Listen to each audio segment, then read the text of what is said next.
بئس مثل القوم الذین کذبوا بآیات اللہ، بری ہے مثال اس قوم کی جس نے اللہ کی آیات کو جھٹلایا۔ یہ جھٹلانا کون سا ہے؟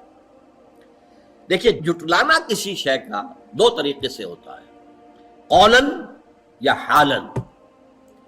آپ کہتے ہیں تورات اللہ کی کتاب نہیں ہے، یا آپ کہتے ہیں خدا نے خواستہ قرآن اللہ کی کتاب نہیں ہے، یہ بھی تکذیب ہوئی قرآن کی، جھٹلانا ہو گیا، اور یہ ظاہری طور پر علی الاعلان جھٹلانا ہوا۔ ایک ہے عملی طور پر حال کے انداز میں جھٹلانا۔ کیا مانی؟ ہاں قرآن اللہ کا کلام تو ہے، لیکن کیا کروں، سود کے بغیر تو گزارا نہیں۔ اب یہاں آپ نے قرآن کے ایک حکم کو جو کہ اس نے تشدد و مت کے ساتھ دیا ہے، اس کی نفی کر دی۔ یہ جھٹلانا ہے، آپ نے اپنے عمل سے جھٹلایا۔ قرآن یہ کہہ رہا ہے، آپ کچھ اور کر رہے ہیں۔ قرآن کہتا ہے ادھر جاؤ، آپ کسی اور طرف جا رہے ہیں۔ تو گویا کہ تکذیب ہے، یہ تکذیب حالی ہے، یہ تکذیب عملی ہے۔ حضور نے فرمایا صلی اللہ علیہ وسلم، ما آمن بالقرآن من استحل محارمہ، جس انسان نے قرآن کی حرام کردہ چیزوں کو اپنے لیے حلال ٹھہرا لیا، اس کا قرآن پر کوئی ایمان نہیں ہے، وہ جھوٹا ہے اگر کہتا کہ میرا ایمان ہے قرآن کے اوپر۔ تو یہ تکذیب ہے جو یہود نے کی تھی، ورنہ زبان سے تو انہوں نے کبھی نہیں کہا کہ تورات اللہ کی کتاب نہیں ہے۔ ان کا دعویٰ تو یہی رہا کہ ہم جو ہے اللہ کی کتاب تورات کو ماننے والے ہیں۔ یہی حال آج ہمارا ہے، اپنے عمل سے پوری امت مسلمہ قرآن کو جھٹلا رہی ہے، اس لیے کہ قرآن کا نظام کہیں قائم نہیں، قرآن کے قوانین کہیں نافذ نہیں۔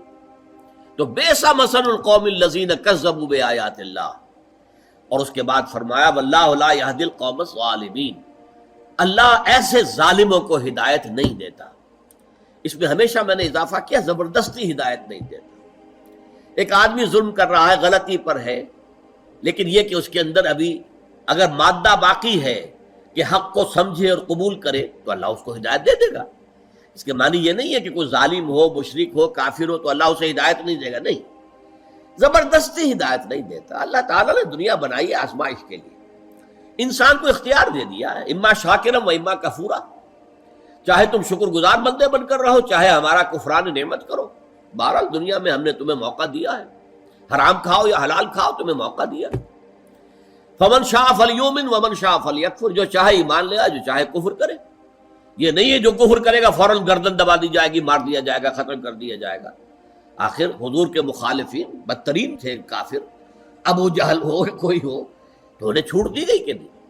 تو یہ تو اصل میں قرآن جو ہے کہتا ہے کہ یہ دنیا تو آزمائش کی جگہ ہے، لیکن اللہ نہ زبردستی کسی کو گمراہ کرتا ہے، نہ زبردستی کسی کو ہدایت دیتا ہے۔ اگر وہ زبردستی گمراہ کرے یا ہدایت دے تو پھر وہ چوائس تو ختم ہو گیا، پھر وہ امتحان کا معاملہ تو ختم ہو گیا، جس کو اقبال کہتا ہے قرآن مجید کی آیت کی ترجمانی کرتے ہوئے۔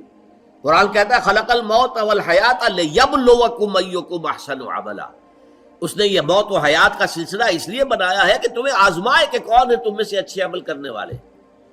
اسی کو علامہ اقبال نے کہا قلزم ہستی سے تو ابرا ہے مانند حباب، کیا ہماری حیثیت ہے، یہ پوری کائنات، اس میں میرا اور آپ کا کیا مقام ہے؟ بلبلہ، جیسے سمندر کے اوپر پانی کا کوئی بلبلہ بن گیا ہو تو سمندر کے پانی سے اس بلبلے کی کیا نسبت ہے؟ لیکن یہ بلبلہ بہت عظیم ہے، یہ انسان، اس کو جو ہے خلافت الارض دی گئی ہے، زمین کا خلیفہ بنایا گیا۔ لیکن بہت پیارا انداز ہے یہ، قلزم ہستی سے تو ابرا ہے مانند حباب، اس ضیاء خانے میں تیرا امتحان ہے زندگی، یہ زندگی جو ہے امتحان کے لیے۔ اس اعتبار سے ان اللہ لا یہدی القوم الظالمین، اللہ ایسے ظالموں کو زبردستی ہدایت نہیں دیتا۔